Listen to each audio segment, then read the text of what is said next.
ওই একটা ভেজালের কারণে আপনার সারা জীবনের সাজদাগুলো বরবাদ হয়ে যেতে পারে।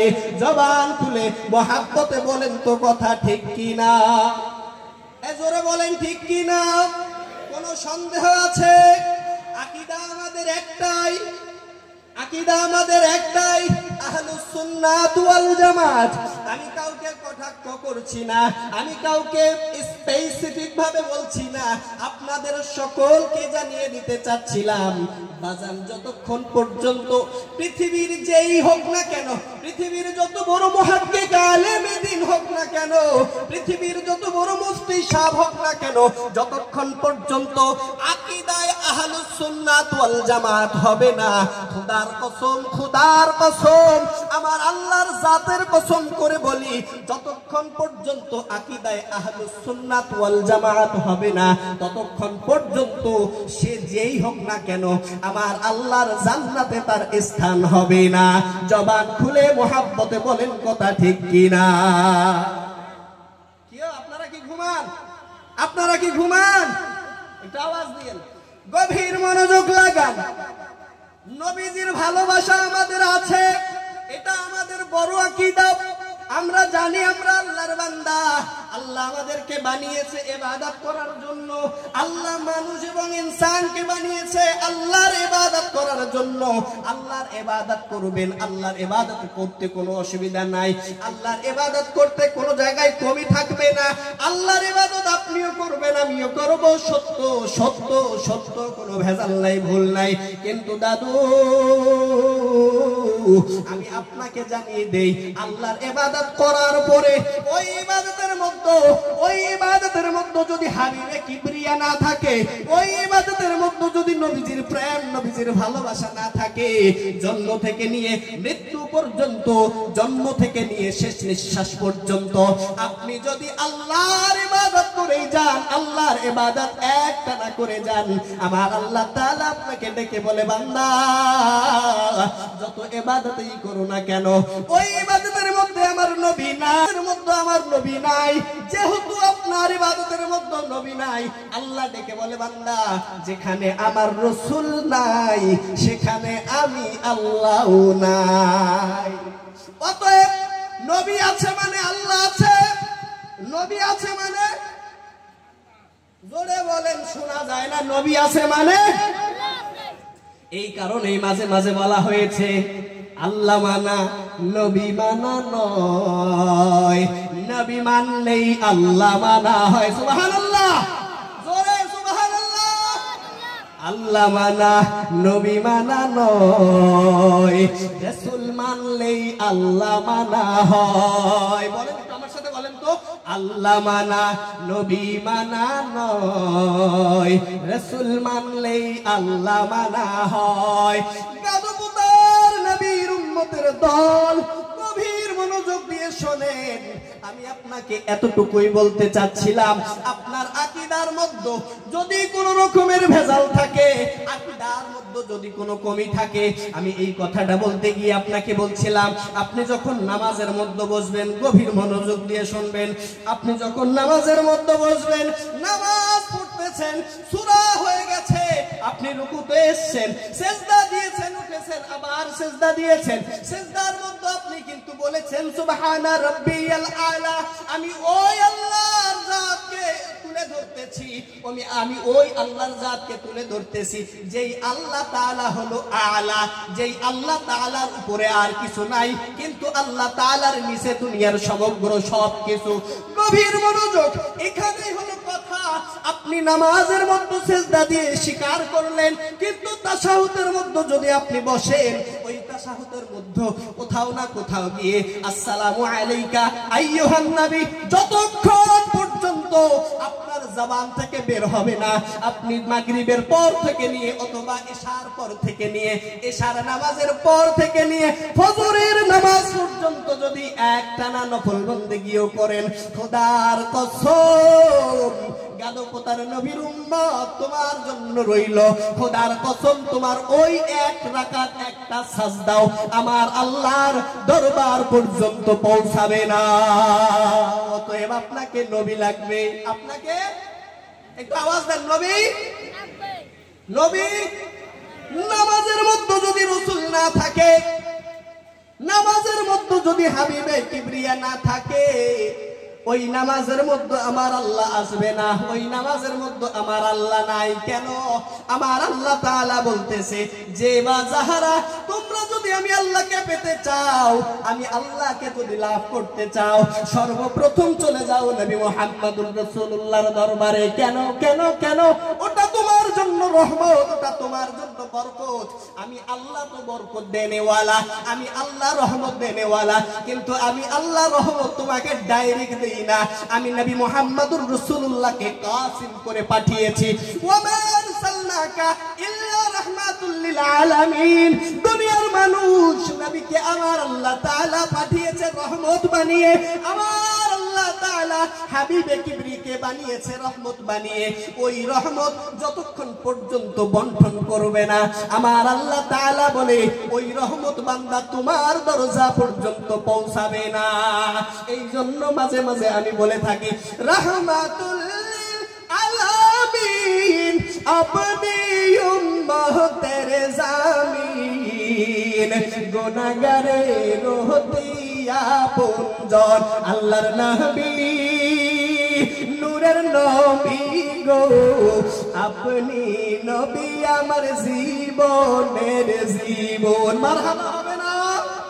রহমাতুল লিল আলামিন আপনি নবী আমার, আপনি নবী উম্মতের জামিন, গুনাহগারের অতি আপনজন আল্লাহর নবী নূরের নবী গো, আপনি নবী আমার জীবনের জীবন। হায় হায়, আপনি নবী আমার পরাণের পরাণ।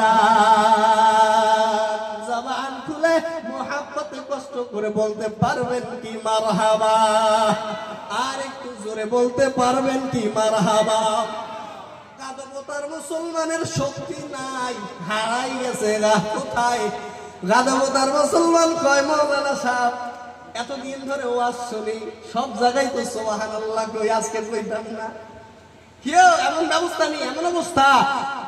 বাজান যদি তাই হয় ভুলে যান, এই প্যান্ডেলে যদি আপনি একবার সুবহানাল্লাহ বলেন, লাভ আপনার, আমার না।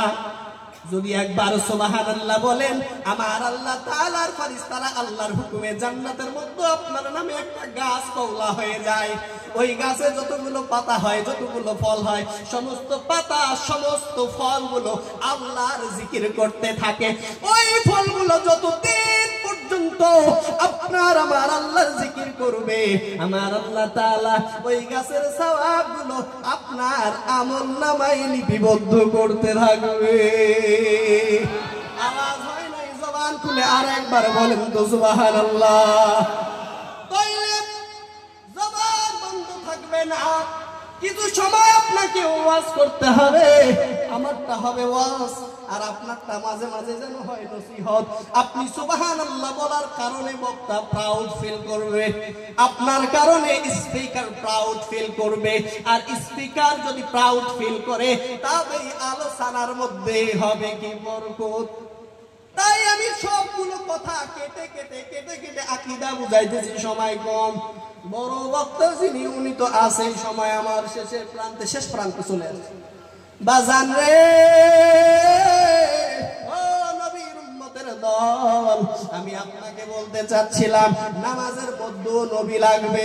ওই নামাজের মধ্যে দুনিয়ার খেয়াল আসলে হবে না। হ্যাঁ হ্যাঁ, খেয়াল আসতে পারে, তবে আমরা মানুষ সকলেই ভুল করব। আপনিও জানেন, আমিও জানি, আমাদের সকলের নামাজগুলো 100% পারফেক্টলি হয় না। কিন্তু আমরা নামাজ শেষে আল্লাহর কাছে দোয়া করি, রব্বি, ও আল্লাহ, নামাজের মধ্যে ভুল ত্রুটি হতেই পারে, স্বাভাবিক। আল্লাহ, আমরা মানুষ, আমরা ভুল করতে ভালোবাসি। রব, ও আমার আল্লাহ তাআলা, আপনি তো রহমান, আপনি তো রহিম, আপনি তো গফুর। আল্লাহ, আপনার এই নামগুলোর উসিলায় আমাদের ভুলগুলো মাফ করে দেন, আর একটু হলেও এর সওয়াব আপনি মেহেরবানি করে আমার আমলনামায় দান করেন। আমরা কিন্তু বলি, তাইলে কিন্তু আমাদের এই জিনিসগুলো খেয়াল রাখতে হবে। ও বাজান, আমি বলতে চাচ্ছিলাম আউলিয়ায়ে কেরামের দুইটা কথা, কিন্তু ওনার কারণে আকীদার কথা বলতেছি। আমাদের আকীদাগুলো ঠিক রাখতেই হবে। আকীদা কি? নবী মুহাম্মদুর রাসূলুল্লাহ ছাড়া, আল্লাহর হাবিব ছাড়া পৃথিবীতে আর এমন কেউ নাই যিনি সমগ্র দুনিয়া আসমানের উপরে কি আছে এর খেয়াল রাখে, এর ইলম রাখে। পৃথিবীর জমিনের নিচে কি আছে আপনার আমার ক্ষমতা নাই আমাদের জানার, কিন্তু আল্লাহর হাবিবকে, আল্লাহর রাসূল সাল্লাল্লাহু আলাইহি ওয়াসাল্লামকে আমার আল্লাহ তাআলা জানিয়েছে। যদি আপনি প্রশ্ন করেন কোথায় জানালো, আমি আপনাকে পবিত্র কালাম পাকের ওই আয়াতটা স্মরণ করাবো। যারা পারেন আমার সঙ্গে একটু তেলাওয়াত করেন। বিসমিল্লাহির রহমানির রহিম। ওয়া আনজালাল্লাহু আলাইকাল কিতাবা ওয়াল হিকমা ওয়া আল্লামাকা মা লাম তাকুন তা'লাম ওয়া কানা ফাদলুল্লাহি আলাইকা আযীমা। জবান খুলে মুহাব্বতে দুটো হাত তুলে বলতে পারবেন কি আল্লাহু আকবার? রে গাদুতর মুসলমান, তোমার আওয়াজ হয় নাই, ফিরে দিলাম তোমার আওয়াজ। এত কষ্ট করে আল্লাহর কালাম থেকে একটা আয়াত পড়লাম, আপনার আওয়াজ যদি এটা হয় ফিরিয়ে দিলাম। আরো একবার একযোগে বলা পারবেন কি আল্লাহু আকবার? বাজান বলেন তো, যে আয়াতে কারিমা তেলাওয়াত করেছি এই আয়াত কি আপনার নাকি আমার নাকি আল্লাহর? পৃথিবীর কোন বড় মুফাসসির বলেছে কি না আল্লাহ বলেছে? পৃথিবীর কোন ইমাম বলেছে না, মুয়াজ্জিন বলেছে না, মুফতি বলেছে না, আল্লাহ বলেছে? যদি আল্লাহ বলেছে আপনার মানতে সমস্যা কোথায়? যদি আপনি অস্বীকার করেন আপনি মুসলমান তো দূরের কথা, আপনি মুশরিকের চাইতেও কাফেরের চাইতেও খারাপ হয়ে যাবেন। আল্লাহ তাআলা বলতেছে, আমি আয়াতের শাব্দিক ব্যাখ্যা করতেছি, গভীর মনোযোগ লাগান। ওয়ানজালাল্লাহু, হু শব্দের হু জমির চলে যাচ্ছে হাবিবে কিবরিয়ার প্রতি নবী সাল্লাল্লাহু আলাইহি ওয়াসাল্লামের দিকে। এটা কি হা জমির? এই জমিরটা চলে যাচ্ছে নবীজির দিকে। মনোযোগ আমার দিকে দেন। ওয়ানজালাল্লাহু, আমি আপনার উপরে নাজিল করেছি। আলাইকা, আপনার, আরো কা বলতেছে আলাইকা দ্বারা স্পেসিফিক দ্য প্রফিট মুহাম্মদ সাল্লাল্লাহু আলাইহি ওয়াসাল্লামকে মিন করা হয়েছে স্পেসিফিক ভাবে, অন্য কোন নবীকে, অন্য কোন আম্বিয়াকে না। আপনার প্রশ্ন হতে পারে অন্য নবীকেও তো আল্লাহ দিয়েছেন। না না না, ও দাদু, আল্লাহর হাবিব সাল্লাল্লাহু আলাইহি ওয়াসাল্লামকে সম্মানিত করেছেন একজন, তিনি বলেন তো কে? আপনার ধ্যান কি আমার দিকে আছে? আমার দিকে আছে আপনার ধ্যান? জবানটা খুলে বলেন তো, নবী সাল্লাল্লাহু আলাইহি ওয়াসাল্লামকে সম্মানিত করেছেন কে? আওয়াজ হয় নাই, জোরে বলেন কে? নবীজিকে সম্মানিত করেছে আমার আল্লাহ। যেখানে আল্লাহ তাআলা, অ্যাটেনশন দিয়েন, পয়েন্ট কয়েকটা এখান থেকে বের করে দিয়ে আমি শেষ করে দেব। আমার আল্লাহ তাআলা আপনার আমার নবী মুহাম্মদুর রাসূলুল্লাহকে সম্মানিত করেছে কিভাবে? আল্লাহ তাআলা কোরআনের মধ্যে বলছে, ওয়া ইন্নাকা লাআলা খুলুকিন আযীম। হাবিব, আপনাকে সৃষ্টি করলাম আমার এই সৃষ্টি জগতের মধ্যে। ও নবী শোনেন গো, শোনেন, আমি আল্লাহ আমার সৃষ্টি জগতের মধ্যে আমি আল্লাহ আপনাকে আযীম সৃষ্টি করেছি, কোন দিক দিয়ে কমি রাখি নাই। আপনি হয়তো আপনার পিছন দিকে কি ঘটছে আপনি জানেন না, আপনার পিছনে কি ঘটে জানেন না, কিন্তু সাবিতান, হাদিস দ্বারা সাবিতান, আমার রাসূল সামনে যেমন দেখতো ওই নবী মুহাম্মদুর রাসূলুল্লাহ পিছন দিকেও ঠিক তেমন ভাবে দেখতো। নবীজি যেভাবে দেখেছে পৃথিবীর কেউ সেভাবে দেখতে পারবে না। আমার রাসূলকে এই ক্ষমতা দিয়েছেন কে? জোরে বলেন কে? আল্লাহ ক্ষমতা দিয়েছে। আপনার আমার মানতে কোথাও সমস্যা আছে? জোরে বলেন সমস্যা আছে? আমাদের কোনো সমস্যা নাই, ক্লিয়ার। এখন আমি আপনাকে বলতেছি ইলমের ব্যাপার। আমার আল্লাহ তাআলা বলেন